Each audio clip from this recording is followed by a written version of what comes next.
walk with me. And as we wander down the crowded street, even if we're shuffling our feet, you make me never want to miss a beat. We're meant to be. And if you lie with me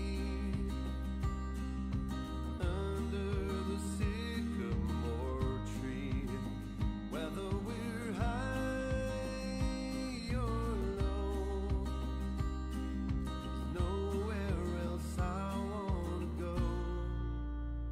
Hold my hand, fall in love with footprints in the sand, and kiss each other while we watch the band. And everyone who knows us understands we're meant to be. And if you lie with me under the sycamore tree, whether we're high or low, there's nowhere else I wanna go.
Good evening, everybody, and welcome to tonight's City of Cedar Falls regular City Council meeting for Monday, March 2nd.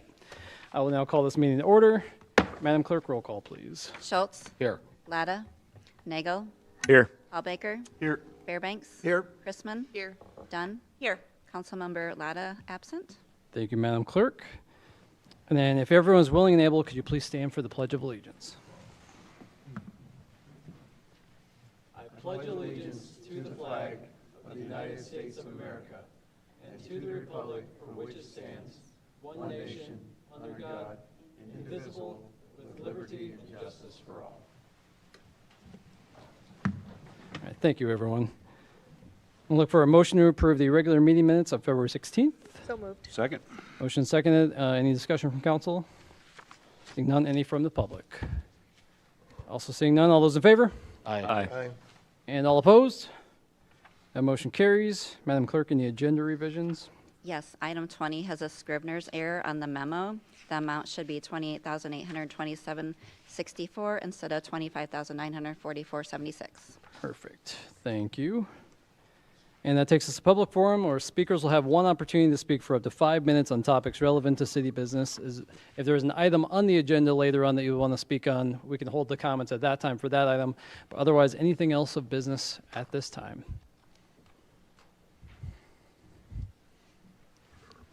Just name and address, please. My name's Fred Meehey. I reside at 4566 Kimball, Whispering Pines in Cedar Falls. I resided there for 12 or 13 years. Prior to that, I was in another area of Cedar Falls. But thank you, Mayor and Council and staff. I appreciate your indulgence tonight. I want to talk about something probably not very popular, but I'd like to talk about reducing the speed limit on Green Hill Road. I live in the Whispering Pines area, and it's adjacent to Green Hill. And I've seen it mature as the neighbors have filled in and business has grown, and it's a little bit different today than it was when the road was built, 20 years ago. Now we've got a community out there. We've got residences. There's 175 families adjacent to my neighborhood. We've got 2 schools, Valley View and Orchard Hill. Valley View, of course, on the corner where we have a lot of activity around in Green Hill. We've got 4 churches, and they're all like Buston, which is great to see. Bethany Bible, Candeo, Immaculate Lutheran, which is on the end of Oster Parkway, and Orchard Hill. We've got multiple condominium developments there that are filling in and getting completed, and then there's lots of apartments that have popped up and are popping up, notably the one at Cedar Heights Drive and Green Hill Road. The issues are, and then of course we've got this grand bike trail, and we love the bike trail. We love all the trails. And with all that traffic, all those kids and all those school kids and all those churches trying to get across Green Hill Road, it becomes a challenge. I'd behoove you to stop out at 8 o'clock in the morning or 4 o'clock in the afternoon, and it's a challenge. Sundays are a challenge, and we love that. We complain about, I had traffic today. It took me 5 minutes to get to work. Well, good job. But the issues are, not only is a community kind of stuck there, and it's on both sides of the road, but it also there's a noise factor. When they designed that road, and I don't know who designed it or if they were working on changing designs, but if you look at it closely, and I know this because I built roads while I was in college 50 years ago, but the crosscuts are perpendicular to the traffic as opposed to parallel with the traffic. Makes it really loud. The greater the traffic, the more consistent the noise, and the faster the traffic, the louder the traffic. We can hear Green Hill Road through our walls, and we've got an expensive condominium that the builder says he couldn't have built it any better than he did, and I don't dispute that. But and then, so we've got the noise, we've got the families trying to cross and traffic trying to get into and out of Green Hill Road, and then we've got the trails. And that's kind of a collision course. It makes it hard for families that want to take their kids on with their strollers or their small bikes. I can't tell you how many times I see a mom and two little kids on a bike negotiating that road, and it's frightening. And so at any rate, I think it's time to reevaluate, and I've talked to engineering, and no, we're not at all interested in that. And I think maybe the subject's been brought up here, and well, no, let's not. We don't really need to do that. It's not a popular topic. It'd probably be one that'd make the newspaper. But the reality of it is, if you want to boil it down to, it's a safety issue. And you picture a mom and a couple toddlers on their little bicycles crossing there and trying to get across that road. I run across it. I'm a jogger, and it's a challenge sometimes. And I've got my head on a swivel, and I know what's going on. But at any rate, I'd like to ask you to give that some thought as you kind of break into your discussions. Don't let it fall away, because it's important. And if it takes me getting neighbors to start collecting signatures, if that would help move the ball and maybe give you some cover, I'm okay with that. But thank you for your time. Thank you, Mr. Meehy. And because you mentioned 50 years, congratulations again on 50 years with commercial real estate. All right, anyone else for public comment this evening?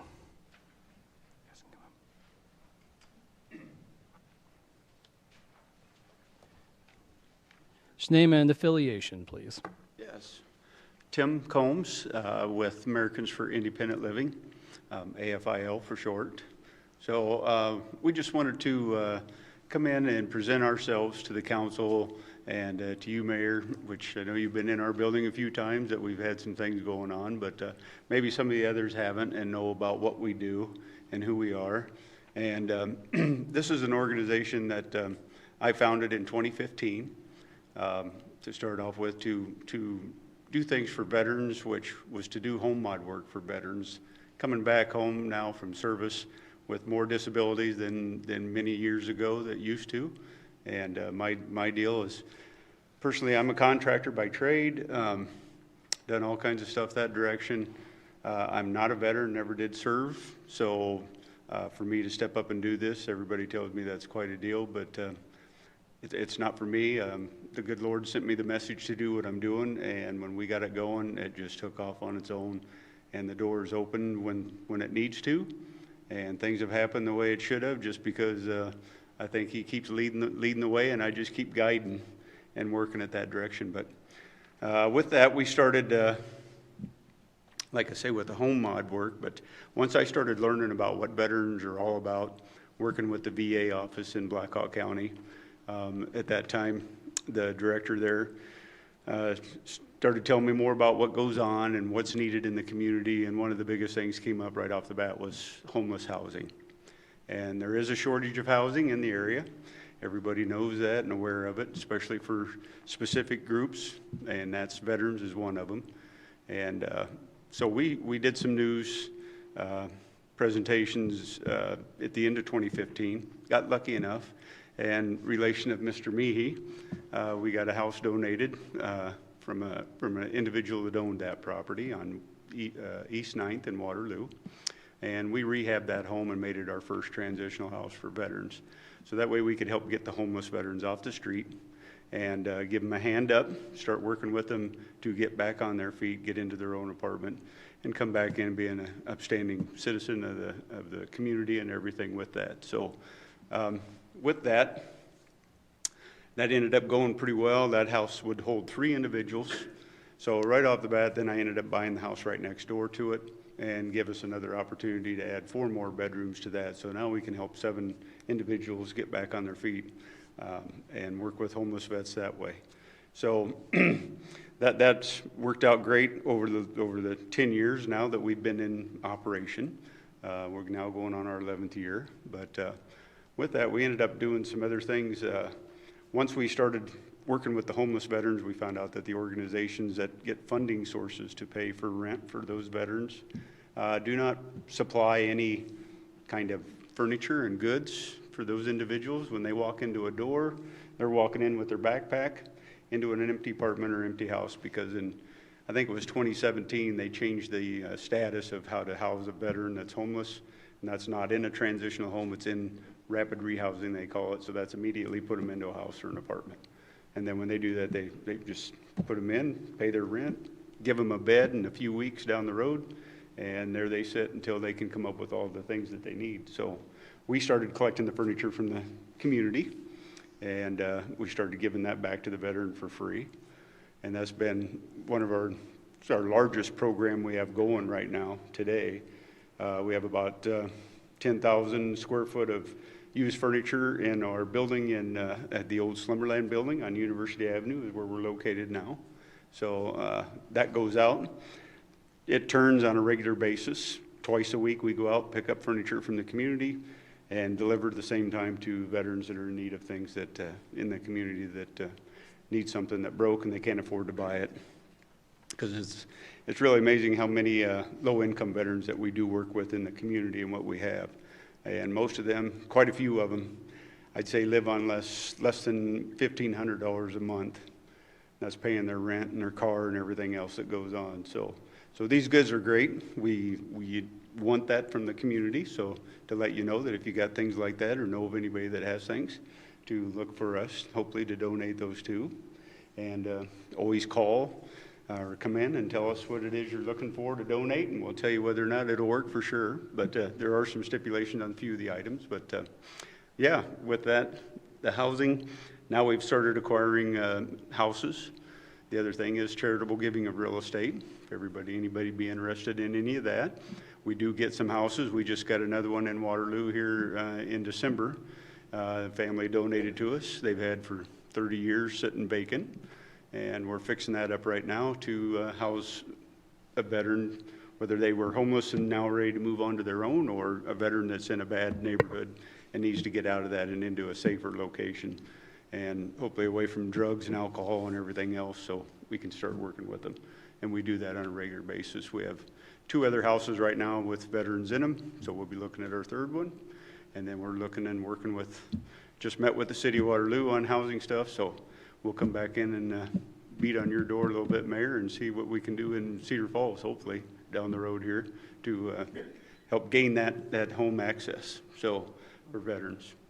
And from that, I'd let Christine, is an executive director for AFIL, and she could tell you a little bit about what we do in the building itself and the things like that go on. So I will turn it over to her. Really quick, Christine, we're at the 5 minutes. Is everyone Well, okay if we yeah. give just a few more minutes? I'd like to extend. Am I okay? Go for it. All right, well, I'm the executive director. I have been there since April, been on the board for several years in the board chair, and I'm an Army wife, so I feel that the military is very important. And I've seen a lot of, actually, in my own family, some of the things I wished when my husband left or got back from Desert Storm AFIL was around, and it wasn't. But this place is an amazing place for our veterans to come in when they definitely need a place to come. So I challenge all of you guys, if you would like to stop by. We're always taking tours, come in the building. A lot of people come in and go, oh my gosh, didn't realize this was here. I wish I would have known. So I'm there, or somebody's always there, Monday through Friday from 10 to 5. We do take donations from Monday, Wednesdays, and Fridays in the side door there, so you can bring whatever furniture, or, well, excuse me, not furniture, we'll pick that up, but essential items. We also have April 29th. I'd like to invite all of you. I will be sending Mr. Mayor Loddick an invite. Hopefully you can have 5 minutes to say some things. We're doing what we call is Ignite a Veteran Movement. We're going to have Major Brown from 133rd there. We're also going to have talk about our 250th event that we are doing with the Exchange Club. We're going to have 1,776 flags put down in Waterloo on 4th of July. And so we're going to have a breakfast at the convention center that we are going to have community involvement, community leaders, it's invite only, to speak about what we have and what we're seeing in the community. We definitely need help, and we need your help in the community and the leadership to get these veterans the help they need. So we do see quite a bit of veterans come in every day asking from anywhere from just needing a box of food to I had a veteran that had soles on his shoes that couldn't afford a brand new pair of shoes, so we put shoes on his feet. A homeless veteran under the bridge that in Waterloo that we now have in a warm bed in our transition house, and I work with him as case management. Now he's getting income coming in and working with him to get a home, a permanent housing. So that is what we're doing. Just need your help. We are a staff of 5.5. Everything else is volunteer. So we get we are now getting people knocking on our doors to come to events and talk and see how we can help. So we just ask that you as a city, that you spread the information out, let them know what we do, and give them the support we need for our veterans, because they deserve it, and it's time for our communities to step up and give them what they deserve. And that's what AFIL is going to support, and we hope that you support us as well. I'm going to leave some folders here that kind of give us some information, and you can share those. And then follow us on our Facebook page and AFIL.org, all our events, and you can see everything we got going on. Thank you both, and thank you for all the work you're doing, truly. Thank you for that. Tim, are you related to Rudy? Rudy? Pardon me? Are you related to Rudy? Ruby? Rudy. Rudy? Rudy Combs. No, I'm not. Used to be an old boxing partner of mine. Good guy. I was going to say, hopefully you liked him. I did. over Good. this. All right, anyone else for a public comment this evening? All right, seeing none, we'll close the public forum and take us to staff updates. I just have one from my end, just for public transparency with the hiring process for the city administrator. Just wanted to give some updates.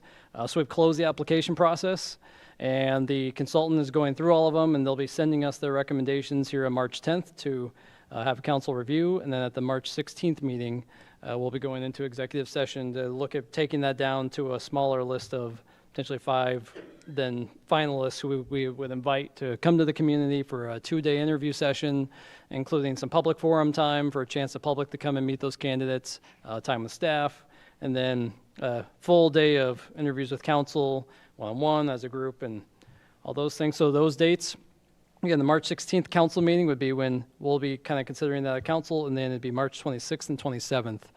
So the March 26th would be the chance for the public to be able to come in and get a chance to meet the candidates. And at the March 16th meeting, we'll be having council officially accept and approve kind of the outline for that, so that we have all that run by everybody. So any questions from anyone on that? All right, otherwise, that takes us to special order of business. Item number 2, public hearing on the proposed plan, specifications, and estimate of cost for the 2026 sanitary sewer rehabilitation project. Do a motion to receive and file, approve publication. So moved. Second. Motion and seconded. All those in favor?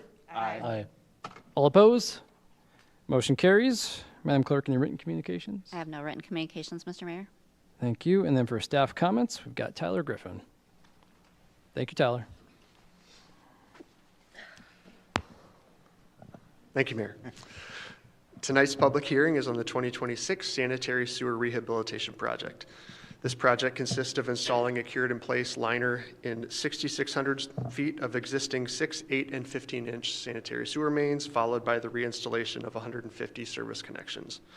These sewer mains are located throughout the city and have been selected based on pipe condition and age. The estimated cost of the project is approximately $319,000 and will be funded by sewer revenue funds. With that, I'll take any questions if there are any. Any clarifying questions from council? Bless you. Seeing none, thank you, Tyler. We will then go to public comments. Is there anyone from the public that would like to speak on this tonight? All right, also seeing none, we'll close the public hearing. I'll look for a motion and resolution approving and adopting the plan, specifications, and estimate of cost for the 2026 sanitary sewer rehabilitation project. So moved. Second. Motion and seconded, and any council discussion? Seeing none, any discussion from the public? Also seeing none, requires a roll call vote, please.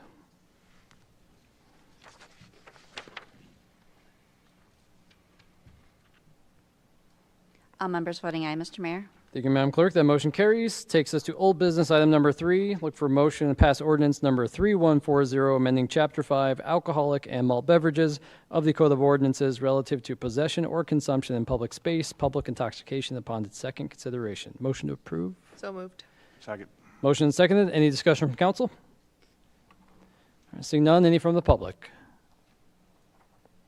Also seeing none, requires a roll call vote, please.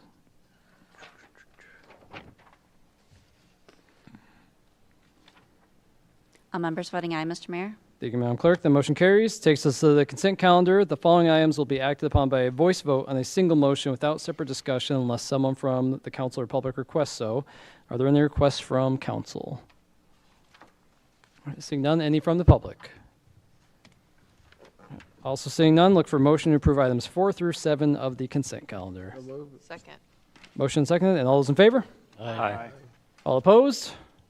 That motion carries. Go to the resolution calendar. The following items will be acted upon by roll call vote on a single motion without separate discussion unless someone requests otherwise. Any requests from council? 19, oh, excuse me, go ahead, Craig. 14, 19 and 20, which we may just do in one, but one or the other.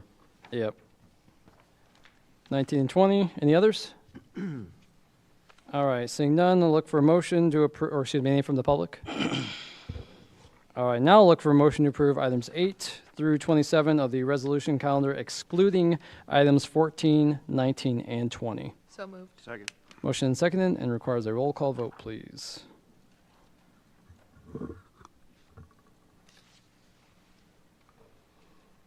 All members voting aye, Mr. Mayor. Thank you, Madam Clerk, that motion carries. Takes us to item 14. Look for a motion on a resolution approving and authorizing execution of an agreement with Iowa Northland Regional Council of Governments for the 2026 Cedar Falls Housing Assessment Update. Do a motion to approve. So moved. Second. Motion and seconded, and Councilman Fairbanks. I just wanted some clarification on it. Yeah. We did this housing study a while back, and we went through it while I was on Housing Commission, and we had a number of recommendations of things to do, and none of them came to the council for a vote. So my question is, if we haven't addressed the current study we had, why do we need a new one? So this study, it is different than the past one. The past one did a lot of the community engagement piece, the open houses. This is really just to update the numbers that we're seeing for where we're at right now with new housing starts, new lot development, just to get an update on that. We've heard from some housing developers, now that we do have more lots and things coming on, wondering what we're seeing for the estimated need in certain price ranges. And so this is intended to be a much more streamlined version of it, not really doing the full community input, more so just updating a lot of the numbers. Because we've enacted some of the recommendations, but I think a lot of there might be new recommendations in it just based on things that have happened since then. But I think the main primary objective is just updating the numbers so we've got accurate kind of housing demand estimates that developers may be looking for going forward. Okay. No, just looking not to spend money if we don't have to. Mm-hmm. And this was one that we have actually had a few requests from developers, like the keepers that are doing the new apartment complex off of Green Hill and Cedar Heights Road.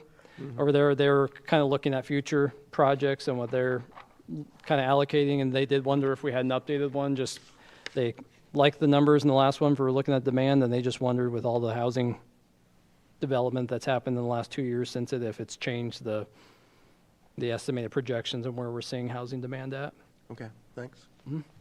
Any other questions from council? Or seeing none, any from the public? Also seeing none requires a roll call vote, please.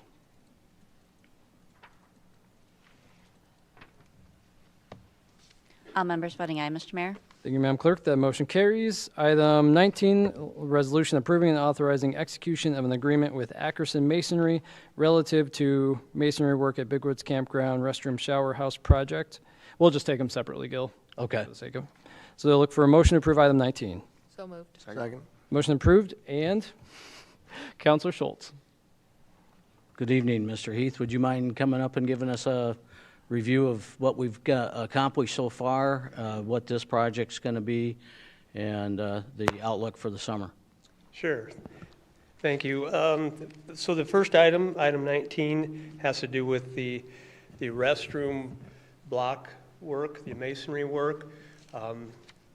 The second one, item 20, is going to be the lumber package for that to finish it off, the trusses, the exterior finishes, things like that. Where we're at right now, we had a couple breaks in the weather as far as being able to get some work done out there. We got the foundation in for the restroom. We've got the plumbing roughed in, and we've also got the primary electric service run out to where we'll have the transformer for the new sites. So everything is, we're very fortunate that we've been able to do some of this work. So I think we're a little bit ahead of schedule. Our expenditures and our proposed expenditures are on track to stay within budget. The budget is $300,000. If you recall, we had a $150,000 grant from the DNR through the REAP funding. 50,000 private donation, and then a combination between the county and the city of 50,000 each for 300,000. So we are on track. We're hoping to get this approved this evening. The Mason contractor, Mr. Ackerson, indicated that he could start to work as soon as he gets a break in the weather, and anticipates by the end of April he would have that done. That would allow us to get the rest of that restroom constructed, get our plumbing amenities in there, and get that taken care of. The next step would then be to, or even in conjunction with that, be working on the site development. We're going to have an additional 23 sites, and then in the common area, we're going to have some like group camping. That'll include some additional water supply lines, electrical connections, things like that. But each of the main sites in the back, the 22 sites that are identified, they'll all have their own water and electric service. So we're looking forward to getting going here. It's just a matter of time to let everything melt off again, and looking forward to get going. All right. Any other questions? Counselor, will you be over there camping? I will be. I will be. After construction? Well, we can always pull a camper over there and get her going. But yeah, I'm looking forward to it. And we talked a little bit earlier about the work that's been done. You got some stumping to do yet, and some a little bit more clearing, and then putting the pads down, that sort of thing. But camping this by when?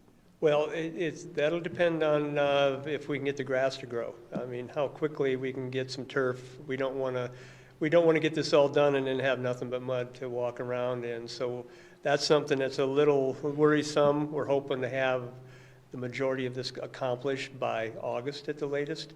Now where we'll be with, we'll have to trench some lines in, things like that. So that may take a little more time for that to develop as far as our turf goes.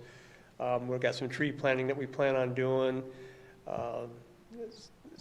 things like that. So we're hoping to be done by August. Whether we're able to camp there depends on what we can get to grow and how quickly we can get it to grow and get it established. Thank you. Thank you, Brian. Other questions? Any other questions? You got something, Kelly?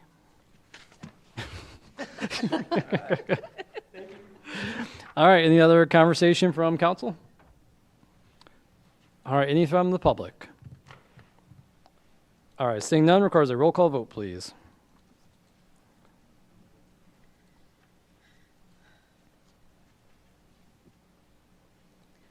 All members voting aye, Mr. Mayor. Thank you, Madam Clerk. That motion carries, and that takes us to item 17. Look for a motion or resolution approving and authorizing expenditure of funds for the purchase of building materials relative to the Big Woods Campground Restroom Shower House project with that Scribner's error and change on the total amount, which we can repeat if anyone would like us to. So moved. Second. Motion and seconded. Any discussion from council?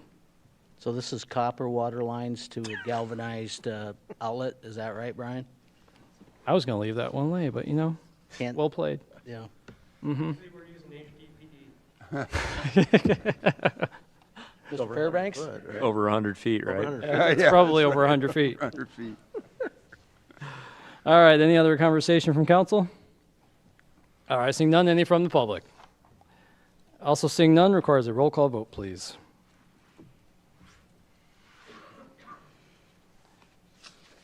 All members voting aye, Mr. Mayor. Thank you, Madam Clerk. That motion carries. Takes us to bills and claims. We have a motion to allow bills and claims for March 2nd. So moved. Second. Motion seconded. And any discussion from council? And any from the public? Seeing none, requires a roll call vote, please.